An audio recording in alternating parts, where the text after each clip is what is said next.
Go. Sige. So, good morning sir. Ito po yun. Automatic. Pag sinabing automatic, may kasama na siyang remote. So, yun o. Nasa ano ko sir? 80 kilos. Tingnan mo naman po yung luwag. Yung luwag o. Malaki yung ano niya sir. Malaki yung gap niya. Kaya pang ano talaga to sir. Pang mga malakihan. Kasi malaki yung ano niya yung ganyan o sir. Malaki. Kita niyo naman po yun. So ito lang yung recliner sir na may automatic sir. So recline sir. Pindutin nyo lang po yan. Pag green na po yung lights niya, recline. Yan.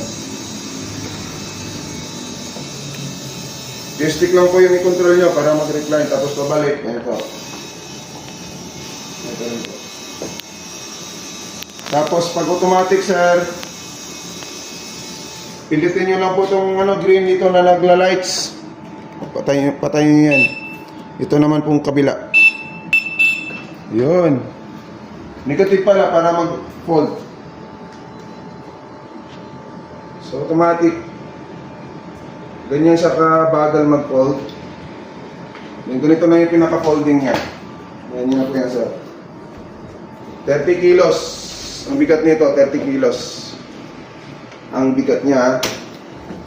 So pag unfold po, dito naman po tayo sir. Sa positive naman, kailangan nagbi-blink pa rin tong ano sir. Ito, magbi-blink dapat to. Yan, pag makita nyo nagbi-blink yan, pindutin nyo yung positive. Agad-agad, katulad nyo, hindi ko pinindot, mawawala. So pag magbi-blink, pindutin agad yung positive. So ayan na.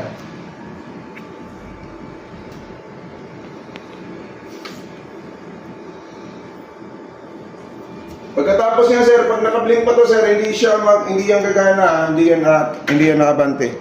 So tanggalin mo yung ilaw, dapat hindi nakailaw tong dalawa na to. Saka na to ito mag-working na to sir, yan. Ito na yung control niya.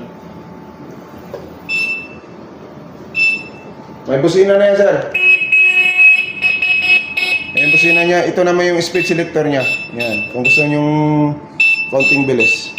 Then sa remote naman po tayo, on nyo lang po to sir. Long press nyo lang. Makikita mo po nag-green, nagbi-blink yung green. So ito po yung joystick, moving na po yung ating unit. Yan o, moving. Gamit ang ating remote. So sa pag tupi naman po o recline, pindutin nyo lang po tong either, wait lang, B.